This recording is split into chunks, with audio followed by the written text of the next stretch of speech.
So guys, may pupuntahan kaming camp dito. Camp ano to, pre? Bagong Diwa. Camp Bagong Diwa. Camp View. Ano, Camp View.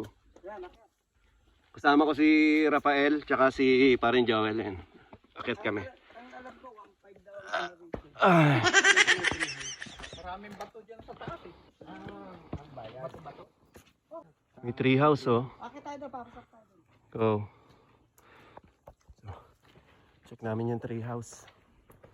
Duyan pa. Yan ang aking model, si Rafael, Mountain Pink. So pag gusto nyong iwanan ng maingay na paligid ng Quezon City, mga city, punta lang kayo dito, magti-tree house tayo. Ayan oh. Pag pagod ka na sa trabaho mo, parang ayaw mo na mag-work, para ma-relax ka, punta ka lang dito. Sa Acacia yan, dito yan sa Parawagan. Ganda rito. May mga duyan. Tara guys!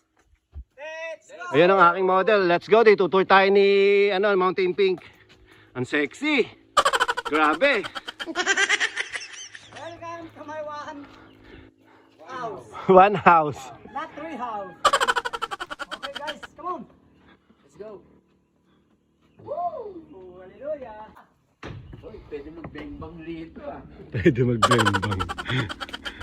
Alam ko guys, 1.5 dito eh. You know, ganda oh. Ito yung kwarto. Kwarwan lang pala eh. Kwarwan. Tibay no?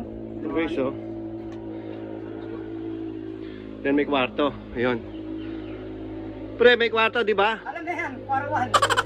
Isa lang eh. Tapos guys, pag akit mo, makikita mo na yung view kagad dito. Ayan o. Ayan o. Tingnan nyo. Napakalapit mo sa kalikasan. Hindi mo na kailangan lumayo. Dito lang yan, sa may Parawagan. Dito pwede ka na matulog. Tapos ayan ang tanaw mo. Sarap dito magpahinga oh guys. Huwag ka lang tatalon. Acacia sa Acacia. Visit nyo na to guys. Guys, masarap dito mag-overnight. Tapos may dala kang gin. Kahit tanghali, presko pre, no? Kahit tanghali, presko. Enjoy na kayo. Parang ayaw niya umalis dito, pre, ah. Parang gusto niya mag-inom ng gin, ah.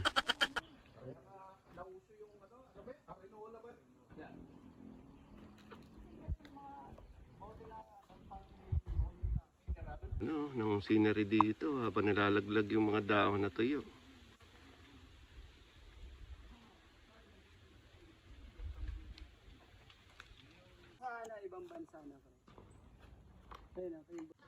So yung stay dito is 1,500 ang overnight.